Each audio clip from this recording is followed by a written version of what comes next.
Aurora, áurea hora, hora dourada que precede o irromper de um novo dia. Essa imagem, sempre reveladora, marca com certo assombro a própria espera de um novo tempo. Músicos, escritores, pintores e filósofos do século XIX defrontaram especialmente com essa imagem, misteriosa e reticente, que traduz a força da experiência histórica. Se a pintura, na fulguração de luzes e cores, nos revela esse sinal, a música nos defronta com a temporalidade, com a experiência do porvir, e a própria história nos dá conta de que os horizontes estão sempre em transformação. O Brasil viveu a seu modo esse tempo de anúncios históricos, tempo de crepúsculos e auroras. A monarquia gradualmente perdia forças na segunda metade do século XIX, e o regime se mantinha em grande parte pela figura do imperador Dom Pedro II. Prenunciava-se a República, embora muitos considerassem improvável a sua chegada. Em 1888, cumpriu-se a alvorada da abolição da escravatura e o país lançava-se a novos desafios e impasses.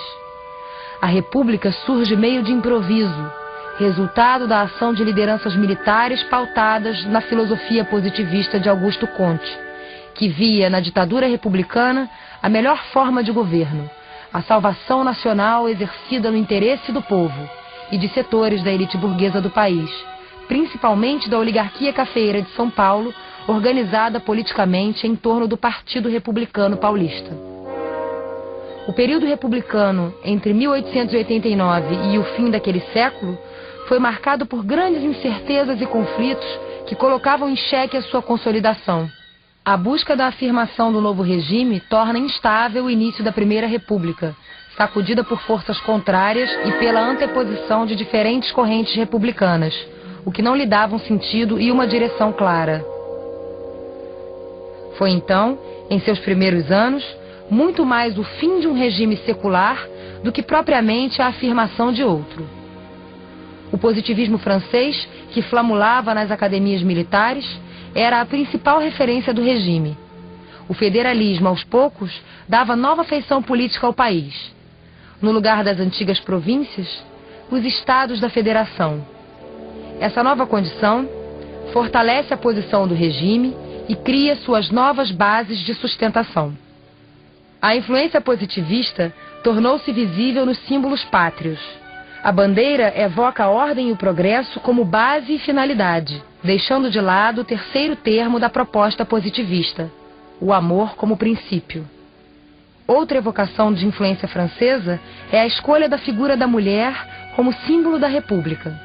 Tal como Marianne, que conduzia o povo e tornou-se ícone da Revolução Francesa, e assim como a imagem da liberdade foi presenteada pelos franceses aos Estados Unidos, a mulher torna-se alegoria da República no Brasil.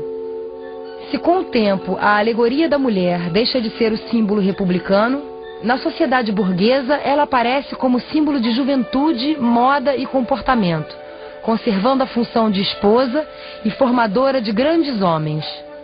No ambiente mais favorecido das cidades, as elites afirmam sua ascensão no tempo da Belle Époque, e um certo ar de descompromisso traduz um novo glamour da vida moderna e o que ela começa a proporcionar.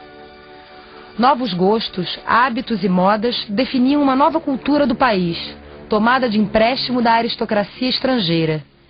Essa estética e ideal de vida se afirma também nas cidades, e no Rio de Janeiro, então capital federal, ela produz seu maior modelo com a abertura da Avenida Central no início do século XX. A Belle Époque no país caracterizou-se pela afirmação do liberalismo republicano. Os costumes se transformavam em sintonia com valores internacionais, e um abismo se criava entre as elites e o povo. A euforia da fantasia urbana das elites só demonstrava à época o desconhecimento por parte do Brasil do litoral e da capital de um outro Brasil, à sombra e à margem deste, mas que começava a tornar-se visível.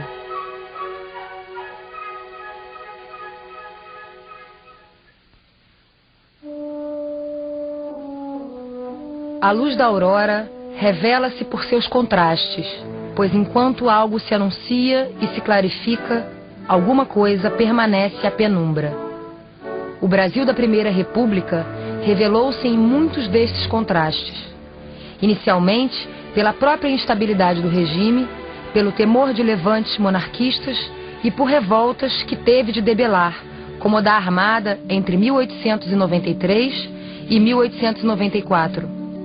A República dos Marechais, de Deodoro e principalmente com Floriano Peixoto, impôs-se pela espada nesses conflitos. Mas a revelação maior do contraste de dois Brasis estava guardada para o governo de Prudente de Moraes, quando ocorre a campanha de Canudos. O episódio teve importância extraordinária pelo que foi capaz de revelar. No nordeste do país, peregrinava um líder religioso, conhecido como Antônio Conselheiro, que pouco a pouco arrebanhou fiéis sertanejos e fundou um grande arraial chamado Canudos, que negava a propriedade privada, o controle dos governantes e a cobrança de impostos. Via-se nesse povoado uma profunda ameaça à concretização da vontade das elites e uma resistência do regime monárquico no Brasil. Na capital do país e em outras cidades, as notícias eram transmitidas sob a ótica dos latifundiários nordestinos, que, perdendo mão de obra, faziam dos habitantes de Canudos assassinos, monarquistas e fanáticos. O final trágico da história e depois a recuperação de seus acontecimentos só foram possíveis porque um escritor, até então jornalista, para lá tinha sido enviado a fim de cobrir o episódio para o jornal O Estado de São Paulo. De alguma forma, a história estava lá, pois, se não for Euclides da Cunha, que publica toda a saga em Os Sertões, em 1902, aquele acontecimento teria passado pela justificativa de ação contra um suposto levante monarquista no interior da Bahia. Mas a percepção aguda do escritor o denuncia como um ato beligerante do poder federal. Disse ele à época: Canudos foi um crime, denunciemo-lo. Após a descrição do massacre de Canudos, ele relata o envergonhamento e a comoção dos soldados diante dos últimos sobreviventes num trecho memorável. Nenhum rosto viril, nenhum braço capaz de suspender uma arma, nenhum peito resfolegante de campeador domado. Mulheres, sem número de mulheres, velhas espectrais, moças envelhecidas, velhas e moças indistintas na mesma fealdade, escaveiradas e sujas, filhos escanchados nos quadris desnalgados, filhos encarapitados às costas, filhos suspensos aos peitos murchos, filhos arrastados pelos braços, passando, crianças, sem número de crianças, velhos, sem número de velhos, raros homens, enfermos opilados, faces tímidas e mortas, de cera. O episódio despertou em Euclides a percepção de dois Brasis separados não pela distância, mas por 3 séculos, o Brasil dos sertões e o Brasil do litoral das capitais. A constatação do autor não se restringe a seu tempo. 2 Brasis permanecem e se desdobram aos dias de hoje.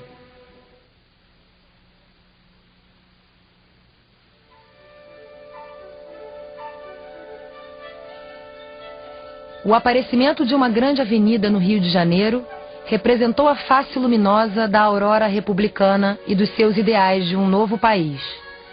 No governo do presidente Rodrigues Alves, inicia-se a construção da Avenida Central, inaugurada ainda inconclusa em 15 de novembro de 1905, tendo como um de seus mentores o prefeito Pereira Passos. Sob a bandeira do progresso e da civilidade, a primeira avenida do Brasil abrigava em sua extensão não apenas belíssimos casarios, mas o aporte cultural que inspirava todo um grupo de intelectuais, políticos e artistas. Lugar de passeios, encontros e novidades, simbolizava a era do nascimento da indústria cultural do país. Inúmeros cinematógrafos ali se instalaram, assim como a Biblioteca Nacional, o Museu de Belas Artes e o Teatro Municipal. É no cenário da avenida que também transcorrem as crônicas de Machado de Assis, Arthur Azevedo, Olavo Bilac e João do Rio, assim como a música de Ernesto Nazaré e Alberto Nepomuceno. a avenida simbolizava um futuro que se pretendia próspero e um presente que se queria fazer notar no cenário urbano internacional, onde as classes ascendentes admiravam uma cidade que se renovava. A moda exibia suas mais novas coleções e o literato colhia impressão flagrante para seu trabalho em elaboração. Segundo o jornalista Eduardo Bueno, o Boulevard possuía imenso significado metafórico. Era a vitrine da civilização, o símbolo da eficiência, da saúde e da beleza do país, a materialização dos resultados trazidos pelo café. Mais que uma rua, era uma proclamação. Com sua arquitetura inspirada no ecletismo francês, a avenida mais lembrava uma metrópole europeia deslocada no espaço e no tempo, concedendo ao país uma ilusão de progresso, riqueza e modernidade. A aurora luminosa de todos os tempos, como foi chamada a época de sua inauguração. A Avenida Central acabou sucumbindo à evolução do capitalismo que a construíra. O modelo francês de sua arquitetura deu lugar a modernos arranha-céus, refletindo a nova forma de pensamento que passou a predominar nos anos 30. Hoje, sua imagem permanece como memória viva e eloquente da face luminosa da Primeira República no Brasil.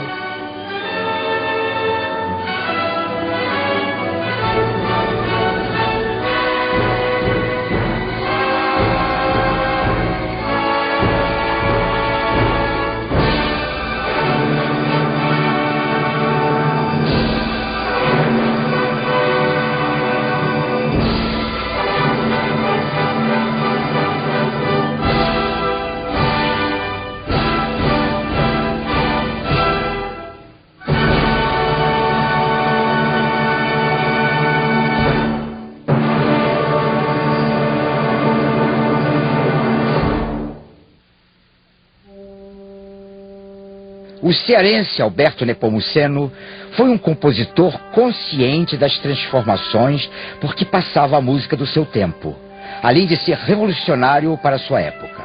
Entre outras novidades, é o primeiro a utilizar o 7º grau abaixado, dando um tratamento sinfônico à música nordestina, como na Sesta na Rede, da série brasileira, executada pela primeira vez com arranjo sinfônico em 1891.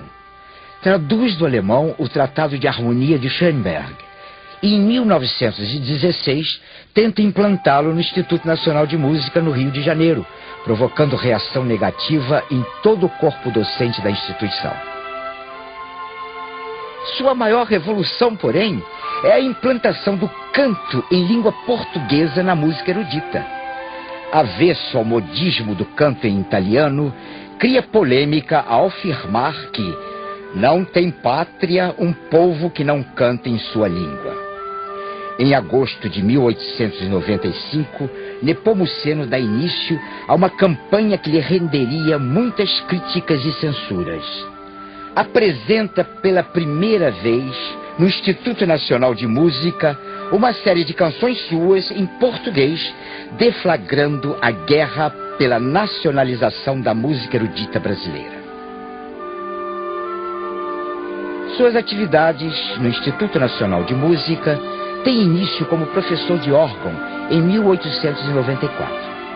Em 1902, após o falecimento de Leopoldo Miguel, é nomeado diretor da instituição. Mas, devido a inúmeras pressões e divergências de ordem política e administrativa, pede exoneração no ano seguinte. No entanto, por ser considerado por seus contemporâneos referência importante da música erudita local, é designado pelo próprio Instituto para recepcionar o francês Camille Saint-Saëns em sua vinda ao país. Em 1906, reassume a direção do Instituto, elaborando uma série de projetos direcionados à institucionalização oficial da música erudita brasileira. Em 1916, sentindo crescer as pressões contrárias aos seus projetos, pede demissão do cargo. Seu último concerto no Teatro Municipal do Rio de Janeiro acontece em 1917. Muito doente, falece em 1920, aos 56 anos de idade. Segundo o depoimento do seu grande amigo Otávio Bevilacqua, o compositor começou a cantar ao perceber a proximidade da sua morte.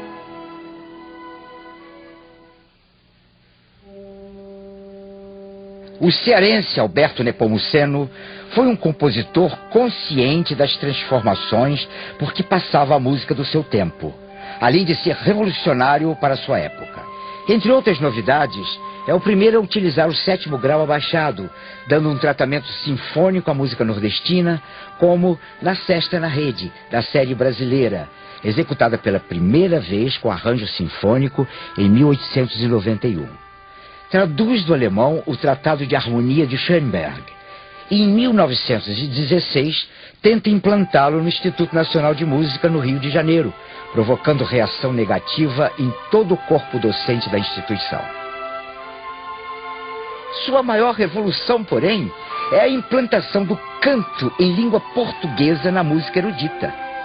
Avesso ao modismo do canto em italiano, cria polêmica ao afirmar que não tem pátria um povo que não canta em sua língua. Em agosto de 1895, Nepomuceno dá início a uma campanha que lhe renderia muitas críticas e censuras. Apresenta pela primeira vez, no Instituto Nacional de Música, uma série de canções suas em português, deflagrando a guerra pela nacionalização da música erudita brasileira. Suas atividades no Instituto Nacional de Música têm início como professor de órgão em 1894. Em 1902, após o falecimento de Leopoldo Miguel, é nomeado diretor da instituição. Mas, devido a inúmeras pressões e divergências de ordem política e administrativa, pede exoneração no ano seguinte. No entanto, por ser considerado por seus contemporâneos referência importante da música erudita local, é designado pelo próprio Instituto para recepcionar o francês Camille Saint-Saëns em sua vinda ao país.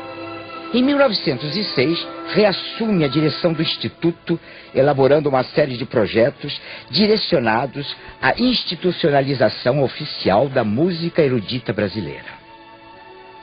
Em 1916, sentindo crescer as pressões contrárias aos seus projetos, pede demissão do cargo. Seu último concerto no Teatro Municipal do Rio de Janeiro acontece em 1917. Muito doente, falece em 1920 aos 56 anos de idade. Segundo depoimento